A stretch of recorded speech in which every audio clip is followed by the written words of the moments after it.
Assalamualaikum warahmatullahi wabarakatuh. Waalaikumsalam. Bismillahirrahmanirrahim. Alhamdulillahi rabbil alamin. Wassalatu wassalamu ala asyrafil anbiya'i wal mursalin wa ala alihi wa ashabihi ajma'in. Raditu billahi rabba wa bil islami dina wa bi Muhammadin nabiyya wa rasulah.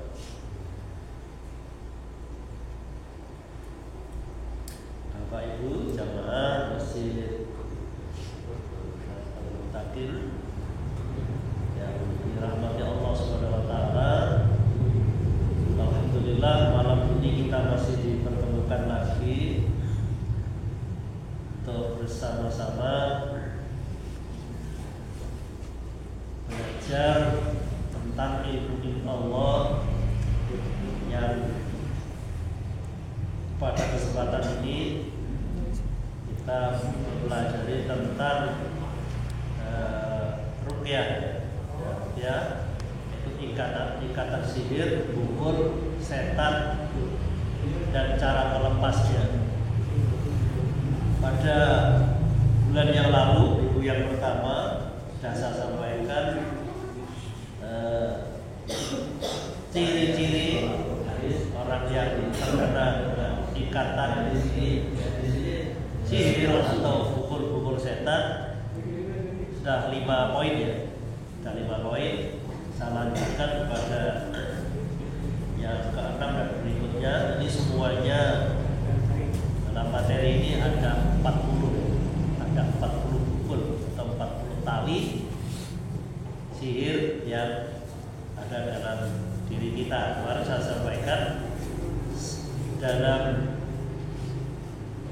pengantar kemarin, pertemuan pertama yang kaitannya dengan ikatan ini, pada hakikatnya semua orang itu adalah kena ikatan setiap tidur ya. Setiap tidur ada ikatan, yaitu ada 3 ikatan di sudut kepala kita. Siapa yang ikat? Setan. Setan mengikat 3 pukul pada sudut kepalanya dan dia memukul pada setiap anggota badan yang dia ikat dengan pukul. Lalu setan itu berkata, kamu mempunyai malam yang panjang, maka tidurlah yang puas.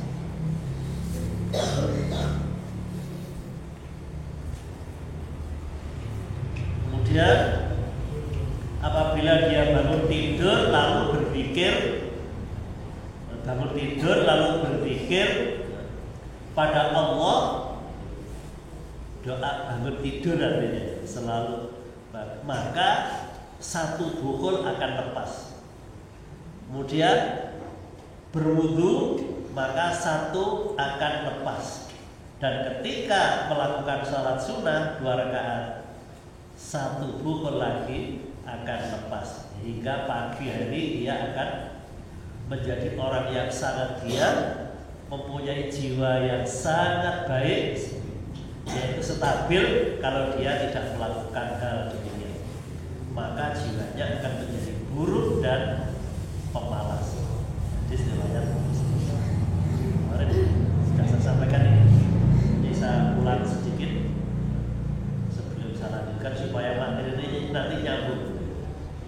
Dan juga mungkin di antara jamaah yang kemarin juga tidak mengikutinya. Menurut Imam Nawawi menjelaskan tentang ini, yaitu para ulama itu berbeda pendapat dalam menafsirkan pukul atau ikatan ini. Ada yang berpendapat maksudnya adalah pukul atau ikatan yang sesungguhnya artinya ikatan pengaruh sihir pada manusia.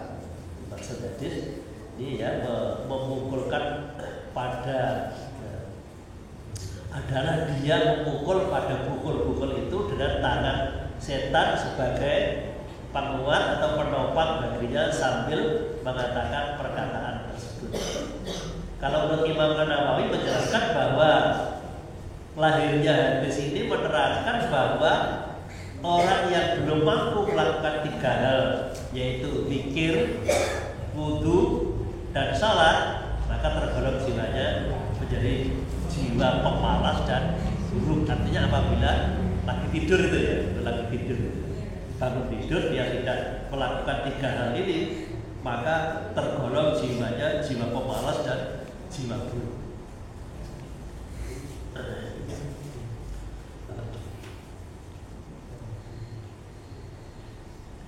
Kalau menurut Syekh Abu Fadil bin Husain dalam Sarah Imam At-Tirmidzi menyebutkan bahwa rahasia memulai sholat malam dengan 2 rakaat sholat sunnah ringan adalah supaya secepat mungkin dapat melepaskan bukul-bukul yang dihembuskan setan.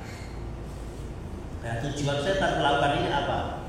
Tujuannya adalah mencegah hamba Allah untuk qiyamul lail atau salat malam dan juga menimbulkan kemalasan hingga dia mampu mengawasinya sepanjang hari. Itu tujuan setan memberikan tali di kepala. Tadi kalau kita bangun tidak melakukan 3 hal tadi maka ya, menjadi malas tadi dan berjiwa buruk. Karena saya lupa dulu ya, karena kemarin sudah. Ketika sihir berkonspirasi antara wali setan itu dukun, ya dukun atau kahin dalam bahasa Arabnya, itu dengan setan itu dihembuskan atau ditujukan pada orang yang akan dituju, maka para wali setan atau dukun itu menggunakan bukul atau ikatan. Nah, baik berupa pakaian, rambut atau barang-barang lain dari korban sebagai pemantra sihir. Maka tidak heran ketika seseorang terkena gangguan sihir diruqyah sembuh lalu kambuh lagi karena masih ada ikatan sihir atau bukul yang harus dihancurkan sebagai pematah sihir tersebut. Terkadang orang itu sudah kena, sudah minta diruqyah, dan balik lagi. Nah, setelah kita amati, kita telusuri, memang ya dia mempunyai hal-hal yang belum diserahkan semua atau belum dihancurkan semua. Ya tadi malam mulai jam 4:30 ya, sebelum maghrib sampai jam 8 tadi malam ya ada orang Kalipare. Dasarnya beberapa kali, tapi memang masih balik lagi. 2 hari yang lalu, hari Jumat itu dia bongkar-bongkar lemari almarhum bapaknya ini dukun, tapi sudah meninggal. Kemudian menemukan jimat itu ya, menemukan jimat di almari. Kemudian WA saya ini diapakan, Pak, diruqyah dulu, kemudian baru dimusnahkan. Kalau nggak berani dibawa ke rumah. Nah, ternyata setelah diambil dulu, dia itu muntah-muntah itu. Tapi kan dasarnya dia masih ada, belum selesai, masih proses penyembuhan dan menemukan itu. Dirinya masih lemah, jiwanya masih lemah, sisa-sisa bukul masih ada. Dia mengambil sihir simpenannya almarhum bapaknya, akhirnya masuk. Terus kemarin sore itu barangnya diserahkan saya, terletakkan di sebelah saya begini. Akan sini saya letak arumnya begini. Ya, dia muncul akhirnya, jinnya muncul. Kamu siapa? Kamu lah kok ganggu di sini? Aku gak ganggu, aku yang diganggu. Kok bisa diganggu? Lah rumahku dirusak. Rumah yang mana? Ya itu di barat sebelah itu bentuknya naga gitu. Dari Kuningan bentuknya naga besar gitu. Kemudian saya ajak nego, ya kuali yang goda itu bukan anak ini, tapi kamu. Enggak, aku sejak dulu kan di situ, di rumah situ. Iya, itu kan punya bapaknya nggak ada. Sekarang yang ahli warisnya dia itu nggak membutuhkan itu, nggak membutuhkan kamu. Ya terserah apakan kan terserah. Dialog begitu ya, dialog saya. Akhirnya dia setelah kita lebih akhirnya dia mau keluar, kan tak tawari ke istana lautan, hutan, sungai tempatnya kosong, masuk Islam kalau kafir, kalau Islam taubat tetap di sini dulu. Kemudian dia pilih pertama, aku antarkan ke laut. Di sini laut itu jauh, ya kamu dalam diri. Kalau mau tak buang di sungai sebelah, nanti barat sebelahnya pabrik trader itu ya. Itu sungai apa ya? Sungai Batu Bara itu nanti nyambung sampai bendungan Selorejo dan nanti sampai laut. Gimana? Akhirnya sepakat mau dan tak lemahkan, kamu jangan ganggu rakyat ya. Tapi jangan kamu nanti kalau tak keluarkan juga jangan ganggu siapapun. Nah, aku nggak jamin itu. Kalau nggak jamin ya tak lemahkan aja, kamu tak hancur. Saya lemahkan. Setelah maghrib, setelah kemarin kan hujan ya. Setelah maghrib selesai agak reda, terus saya bungkus kresek itu kan berat kan, yang besar. Terus kuningan itu saya bungkus kresek, terus agak saya berembuk gitu. Saya lemparkan airnya ke tempat kemarin kan agak jelas ya, jadi dia terapung ya, saya buang. Makanya juga ada orang yang masih bekas-bekas itu kadang jadi muncul lagi itu kadang masih ada simpan barang di rumah atau di dalam dirinya sendiri mungkin yang dulu pernah saya sampaikan 4 hal itu takut, pemarah, lupa zikir dan juga jimat itu. Kalau dia masih memasukkan lagi jadi sihir masih balik lagi itu diantaranya di dalam dirinya ada 4. Ya betul. Saya lanjut. Tanda-tanda jin ada dalam tubuh manusia. Jadi yang kemarin sudah 5 poin ya, 5 poin. Satu pertemuan 5 poin. Nanti insya Allah saya agak percepat karena yang 1, 2, sampai 5 sudah. Jadi tanda-tanda jin ada dalam tubuh manusia. Kita tidak terasa bahwa dalam diri kita ternyata ada. Tadi siang setelah sholat zuhur tadi juga ada orang yang ke rumah ya, ada beberapa google gitu kita selesaikan tadi.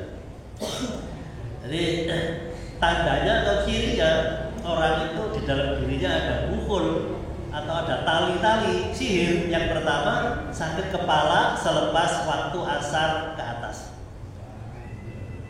Jadi kalau sakitnya itu karena ada sakit kepala tapi sakitnya itu sore setelah asar. Tapi kalau pagi enggak, kalau siang enggak. Umumnya munculnya itu setiap jam sekian itu sakit. Nah, gitu ya.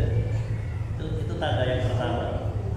Tanda yang kedua, badan terasa berat dan mualas. Awalnya rasanya muabot terus mualas gitu. Nah, mungkin bapak ibu jamaah pernah ngalami itu. Saya juga pernah ngalami.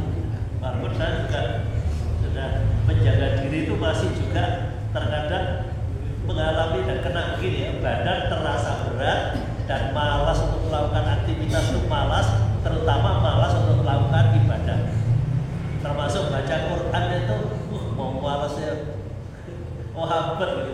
Karena Quran sudah diambil, sudah diletakkan di sebelahnya itu nggak jadi dibaca. Waktu sholat sudah nggak jadi lagi. Habet itu diganggu ya. Sukar mendapat jodoh. Sukar mendapat jodoh. Sudah sia-sia masih kalau disenangi orang dia tidak mau. Tapi kalau menyenangi orang sejujurnya tidak mau.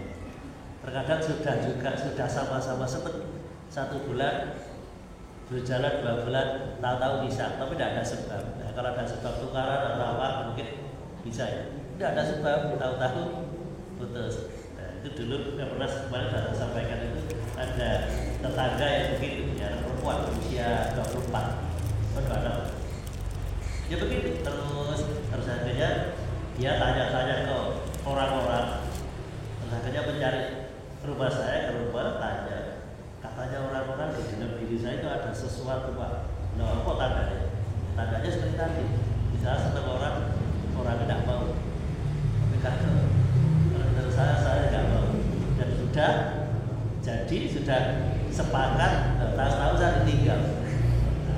Akhirnya kemudian saya deteksi. Nah, deteksinya dulu sudah saya sampaikan ya.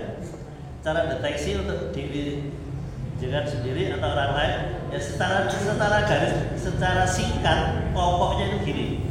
Jadi dalam keadaan suci ya jaga wudu, kemudian dengan baca al-fatihah, al-fatihah, ayat kursi, al-kafirun, al-ikhlas, al-falaq, anas.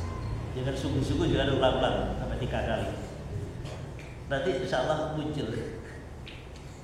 Kalau dengan itu tidak bisa, mungkin lebih ditambahin lagi ta'awud, al-fatihah, al-baqarah 1-5, ayat kursi itu al-baqarah 255 ya, jangan dibaca sampai 257. Terus al-baqarah yang terakhir 3 ayat atau 2 ayat yang terakhir, mulai lillahi boleh, mulai amana rasul boleh, terus al-kafirun, al-ikhlas, al-falaq. Nah, setelah begitu tuh ya dia langsung ada reaksi. Wajahnya panas begitu. Nah, setelah panas, langsung, berarti sampai pasang susu ya. Ya betul. Ya pasang susu. Jadi susu itu sendiri adalah itu sihir itu setan itu yang dipasang itu. Nah, sehingga karena ekrarnya kan untuk menjaga diri. Jadi, akhirnya dijaga dirinya dijaga oleh setan sehingga orang lain tidak bisa masuk dan orang lain tidak bisa ganggu karena dijaga oleh setan dan setannya seperti itu. Jadi perempuan itu disetupi oleh setan dan jin yang dipasang itu. Ya orang lain tidak boleh masuk. Begitu. Sukar mendapat jodoh. Kadang memang sengaja juga istilah Jawa itu kadang dipageri ya. Dipager, itu di orang Kediri kemarin kapan itu 2 minggu lalu ke Kediri.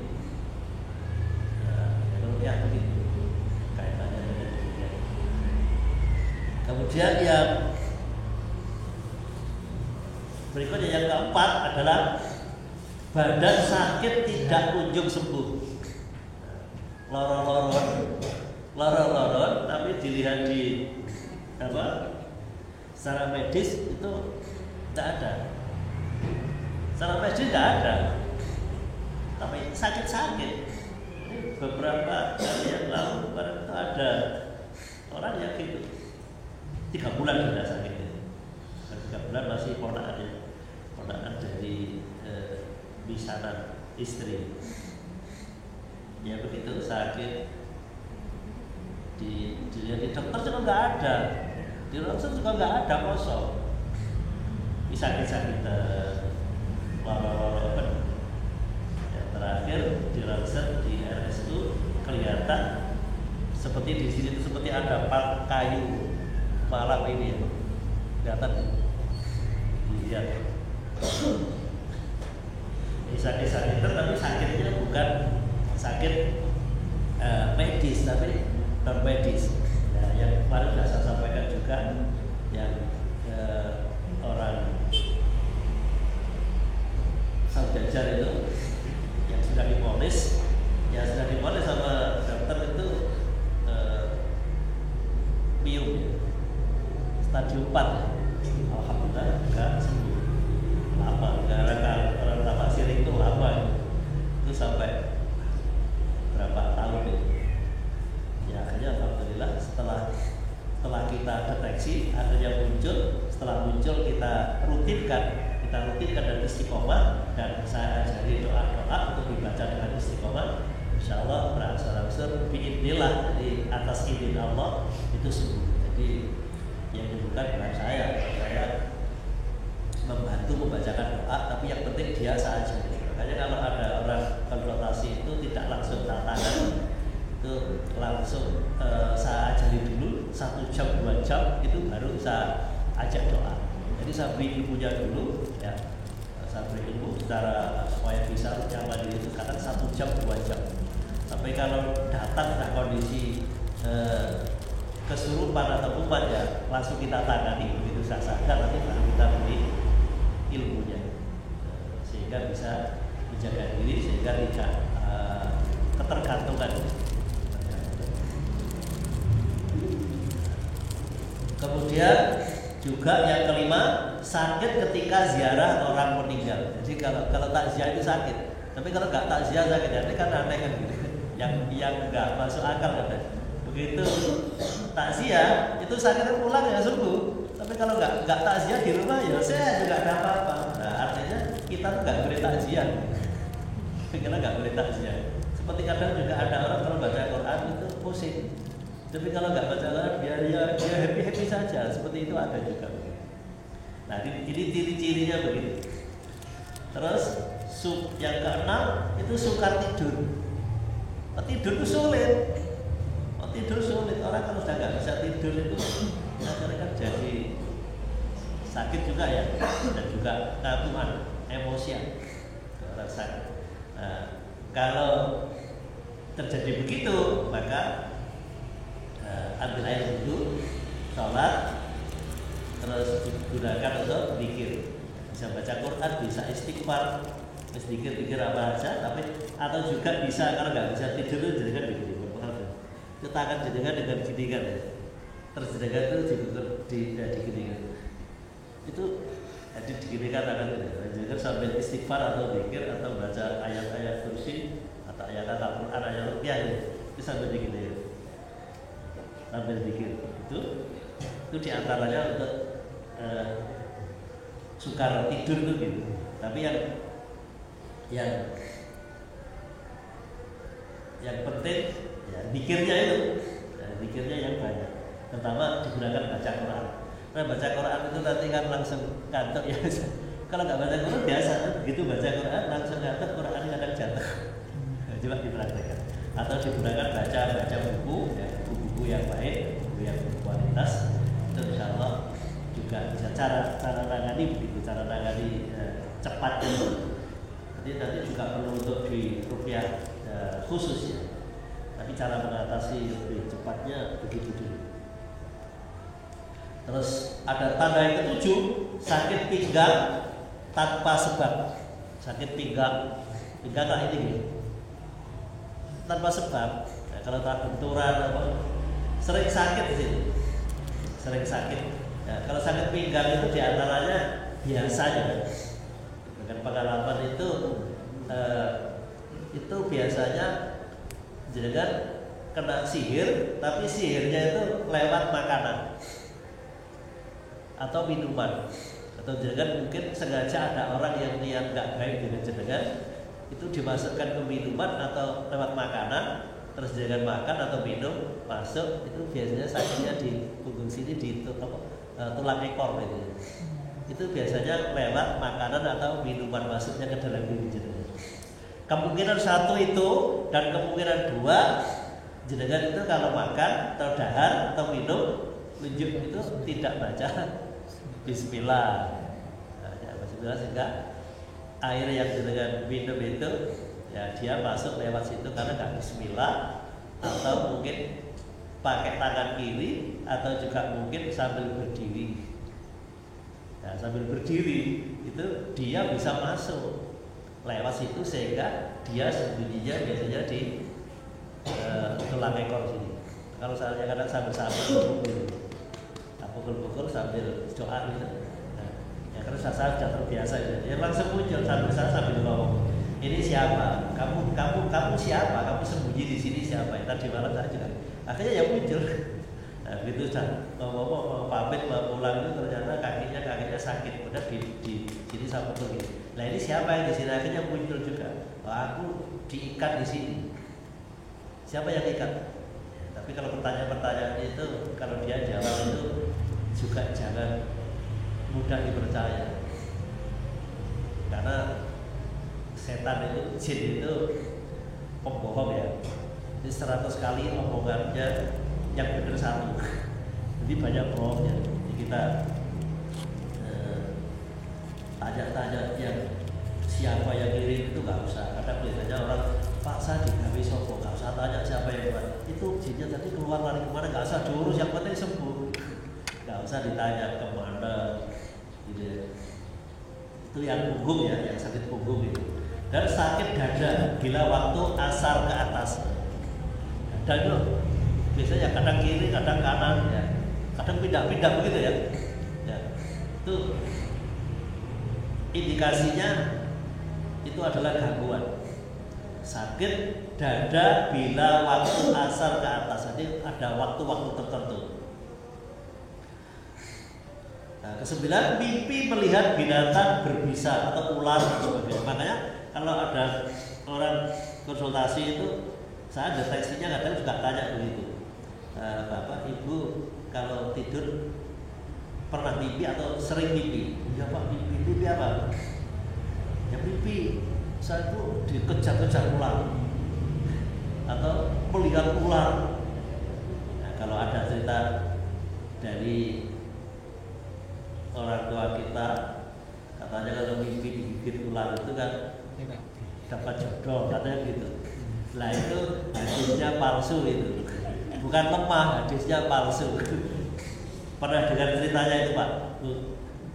Ya, ceritanya begini. Ketika saya kuliah dulu masalah pelajaran mata kuliah mustalahul hadis, itu diterangkan tentang hadis ini. Ya, hadis ini palsu ya, hadisnya palsu, bukan doa palsu. Di Arab sana Rasulullah masih ada. Itu ada seorang laki-laki itu naksir seorang perempuan tetangganya. Ya, perempuannya cantik, ya laki ini ya nggak pakai ganteng gitu. Terus kelamar perempuan itu terditakut-takuti. Rasulullah bersabda, aku kalau nggak kamu terima, maka kamu akan mati digigit ular. Singkatnya begitu ya. Nah, karena perempuan ini kan takut, bapaknya takut tuh. Akhirnya lamarnya diterima. Nah, diterima. Nah, setelah begitu tapi bapaknya bilang, masa Rasulullah bersabda begitu. Setelah diterima, terus yang laki ini pergi, bapaknya perempuan itu menghadap Rasulullah, ya Rasulullah, tadi ada tamu bilang begini, apa benar Rasulullah bersabda begitu? Rasulullah marah. Rasulullah marah. Udah itu tidak benar. Itu tidak benar. Ya, gara-gara itu, nah, tahu kalau bapaknya datang ke Rasulullah, laki-laki itu ketakutan lari sembunyi di dalam gua. Akhirnya ditemukan laki-laki tadi mati digigit ular. Ceritanya begitu. Jadi itu tidak benar. Nah, itu ceritanya begitu. Itu makanya kalau orang ada bingung, mimpi digigit ular kan dapat jodoh. Jadi bukan dapat jodoh, itu gangguan setan. Jadi dalam dirinya orang yang mimpi digigit ular atau mimpi itu berarti dia lagi kemasukan setan yang bentuknya ular. Nah, saya sudah sering buktikan tadi malam juga begitu. Tadi siang juga begitu. Begitu saya deteksi setelah mimpi itu. Nah, itu berarti kadang juga sering melihat gereja. Ya, di Pandian itu ada TK dulu tahun berapa itu? Mungkin Pak Edi ya datang masih TK, tadi TK Abah, belakang TK Abah berapa? 11 di belakang masih Darussalam. Pagi-pagi itu anak dari Aceh itu. Nah, kecil begitu ada yang letak rupiah itu, ya dia bisa ngomong pendeta agama Kristen udah wajar begitu. Anak TK. Ya, jadi dia mimpinya sering diajak pendeta di gereja. Dan jinnya itu jin pendeta. Jadi anak kecil lah begitu masih sadar ya gak bisa ngomong. Gitu. Terus kapan ada orang remaja begitu anak anaknya dua ya begitu. Yang sebelah kiri itu jinnya Islam, yang sebelah kanan jinnya Katolik. Nah begitu sudah sadar, iya Pak aku mulai SMA itu gitu sering aku itu. Nah seperti ada bisikan diajak masuk Kristen, diajak ke gereja begitu. Ya dia setelah sadar ngomong gitu itu mulai SMA gangguannya. Anak remaja sudah punya anak dua gitu. Ya, jadi saya tanya deteksi deh. Saya bukan ngeramal mimpinya, tapi berdasarkan pengalaman. Kalau ada orang berumah, saya tanya sering mimpi apa? Mimpi ular, bisa atau mimpi melihat orang yang besar, hitam. Terkadang juga mimpi, sering kadang ketemu. Aku sering ketemu ruh Mbak. Bahkan saya sampaikan kalau ketemu ruh yang Mbak ataupun kita. Kalau pesen-pesen itu berarti bukan itu. Pesen-pesen itu bukan. Tapi kalau hanya dia hanya dulu, jadi berarti mungkin kemungkinan itu benar. Tapi pesen-pesen gini, wasiat gini-gini itu berarti bukan itu. Apalagi mimpinya jam 12 ke bawah. Jadi kalau mimpi jam 1 sampai subuh itu kemungkinan itu banyak benarnya. Itu bukan malam, itu kan dini hari. Jadi kalau sholat malam itu kan sepertiga malam yang terakhir. Nah, itu mimpi-mimpi melihat binatang atau tidak berbisa. Yang ke-10 adalah bermimpi berada di tempat yang tinggi. Nah, itu indikasi atau tanda-tanda bahwa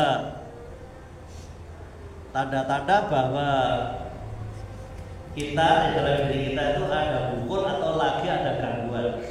Bermimpi berada di tempat yang tinggi, seperti seperti berjalan di bukit atau tebing-tebing, kemudian jangan langsung seperti kepreset langsung bangun begitu biasanya.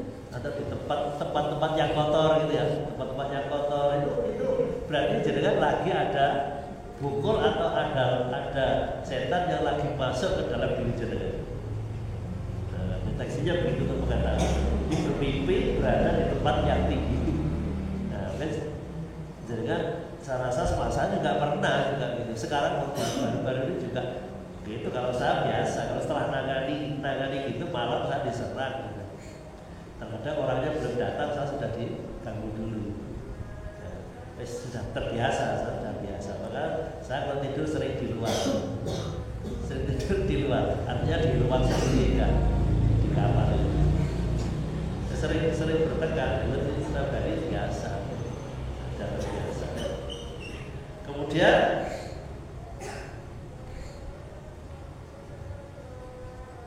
yang ke-11, mimpi berada di tempat yang kotor ya tadi, ya, di tempat-tempat yang sampah, tempat apa itu mimpinya di situ. Terus yang ke-12, sakit anggota badan tertentu seperti kaki selepas waktu asar. Ya, kebanyakan munculnya itu adalah setelah asar sampai maghrib itu ya. Itu munculnya di gangguan itu pada asar, banyak pada waktu asar. Sakit anggota badan tertentu seperti kaki selepas waktu asar, atau kadang tangan atau tekuk-tekukan itu yang sakit itu. Terasa ada benda bergerak di bawah kulit. Ya, saya nggak pernah ngalami, jadi saya sudah ngalami semua ini. Sekarang sudah cara atasinya bisa, jadi seperti berjalan begitu, kadang pindah-pindah gitu. Ya dulu ada orang seguru sana gitu, dibawa ke rumah, kenapa bu?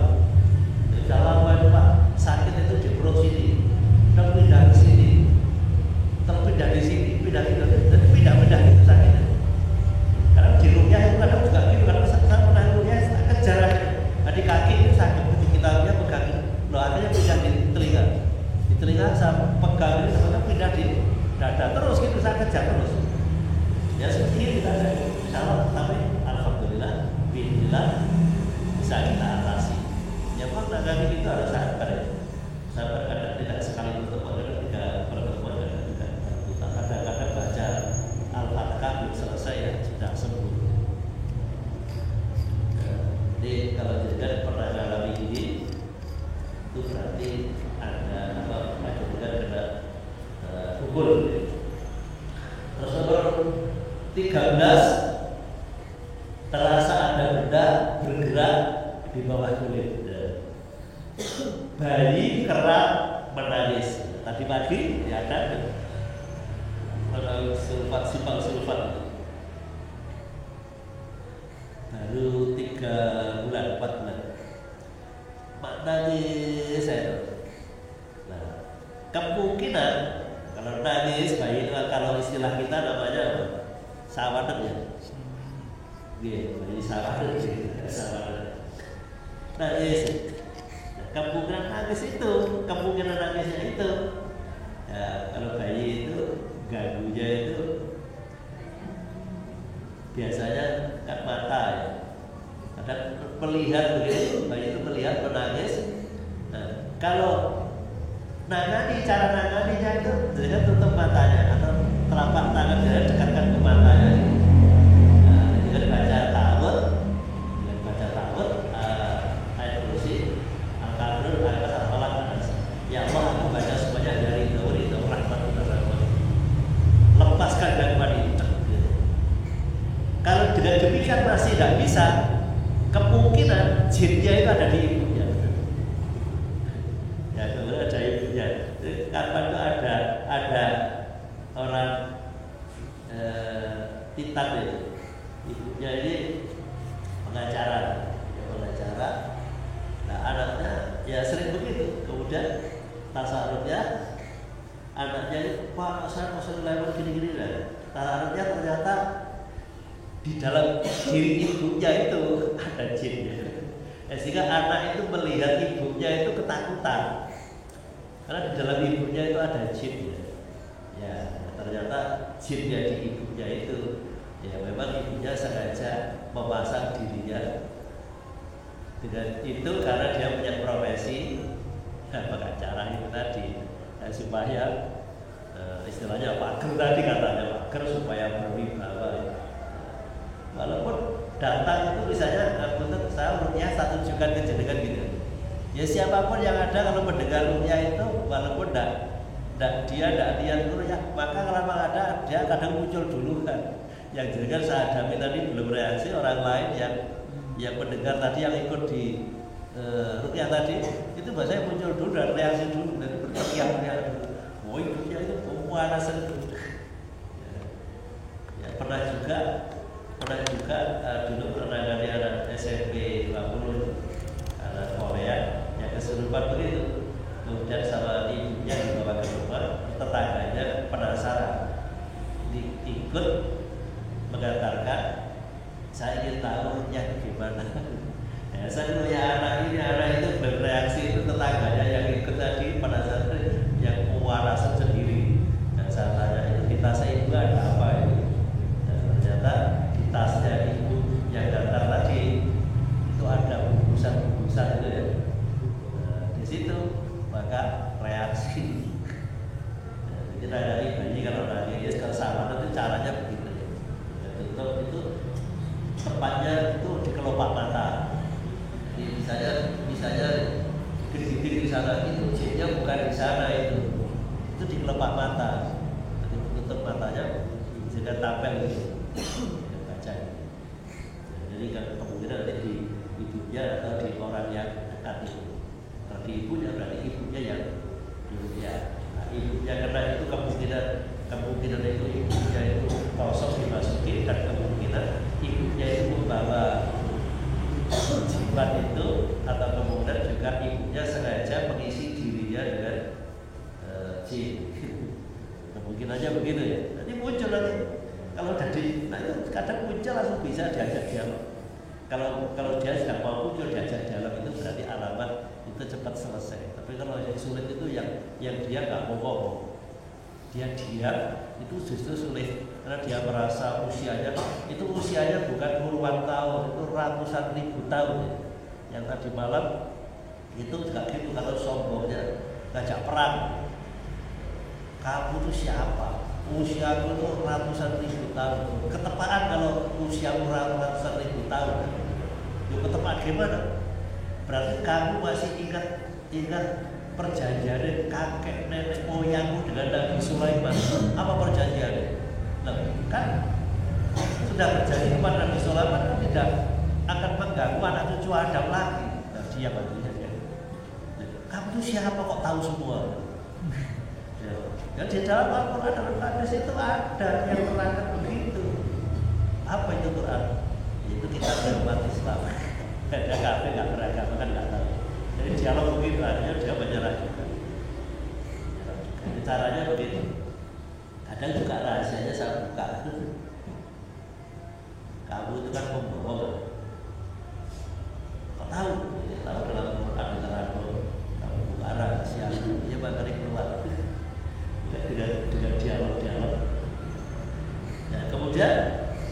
Yang ke-15 bunyi guli jatuh di atas siling. Apa guli jatuh di atas siling itu? Ya, di atas genteng itu. Terkadang misalnya, nah putar misalnya rumahnya juga di sini. Itu kalau orang ngirim itu bunyinya jatuhnya itu bukan di atas genteng jenengan, itu di rumah sebelah. Seperti jangan berdoa di sebelah. Itu yang dihantam itu bukan di situ, itu sebelahnya.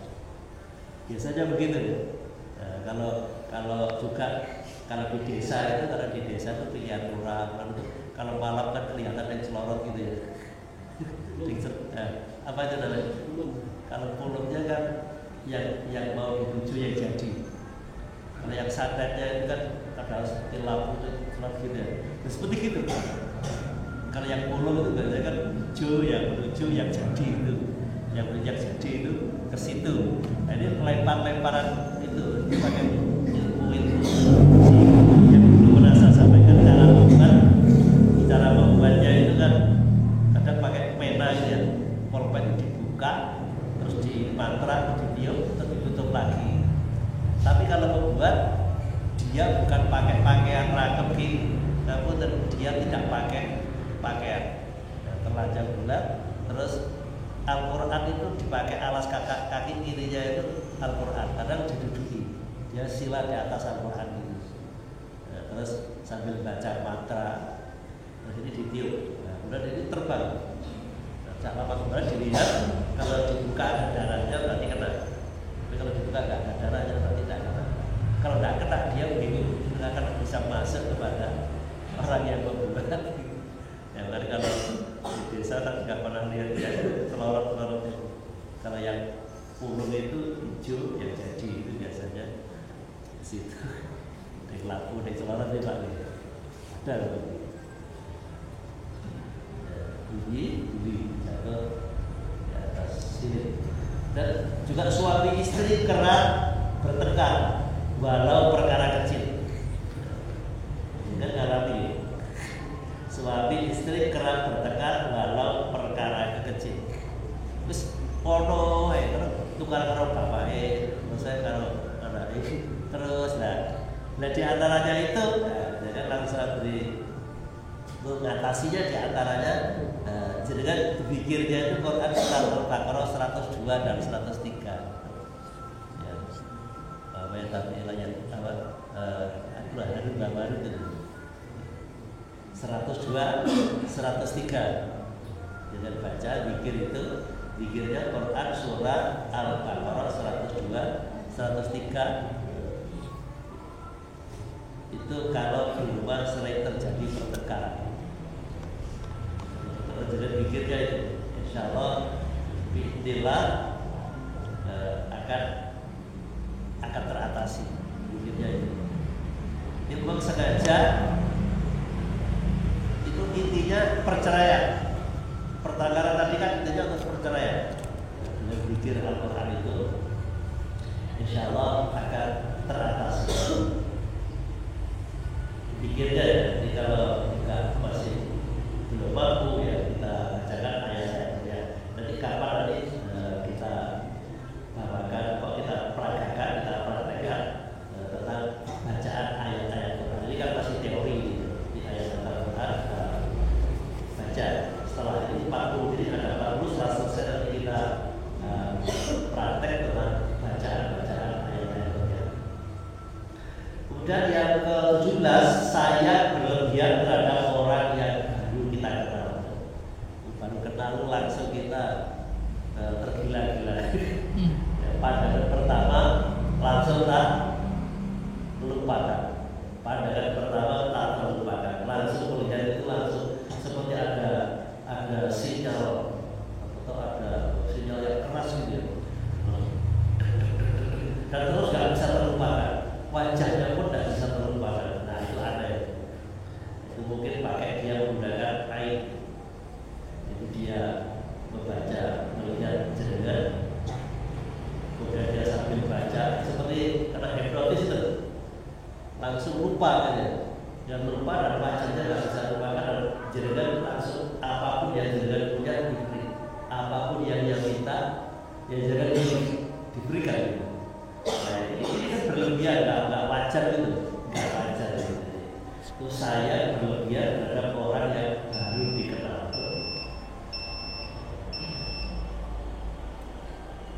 Sampai 17 saja ya, 17 jadi 40 ya. Jadi kalau yang 18 itu sudah masuk ibadah nanti akan berusaha sendiri.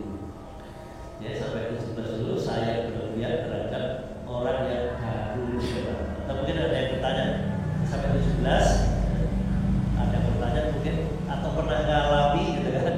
Yang penting jenengan itu pernah ngalami atau pernah melihat orang ngalami begitu. Nanti caranya kalau nggak bisa dengan cara itu ya nanti caranya khusus dan bacaan khusus. Allah bila karena saya ngomong ini kan saya sudah melakukan sejak tadi bisa 2 sampai 3 kali ya, sampai 4 kali ya. Kalau mau nurutin begitu tuh ya banyak, ada saja, itu banyak orang yang gangguan itu sebenarnya yang banyak dan di mana-mana walaupun kita sudah menjaga diri, apalagi yang nggak menjaga diri. Nah, ada pertanyaan kalau nggak ada saya cukupkan dulu sampai 17 ya, tanda-tanda jin ada dalam tubuh manusia sampai 17. Nah akhirnya sampai sini dulu. Insyaallah pada bulan depan awal Desember pertama kita sambung lagi. Tapi juga saya sampaikan walaupun di luar forum ini kalau Bapak Ibu ikut diskusi lewat WA juga boleh, silaturahmi langsung ke rumah. Kalau ingin konsultasi atau mungkin juga ingin lebih memperdalam itu mempelajari, belajar monggo yang bisa supaya tidak saya saja. Semakin banyak yang bisa itu semakin bagus. Karena punya berharap mudah-mudahan yang saya sampaikan tadi ada manfaatnya kita dan kita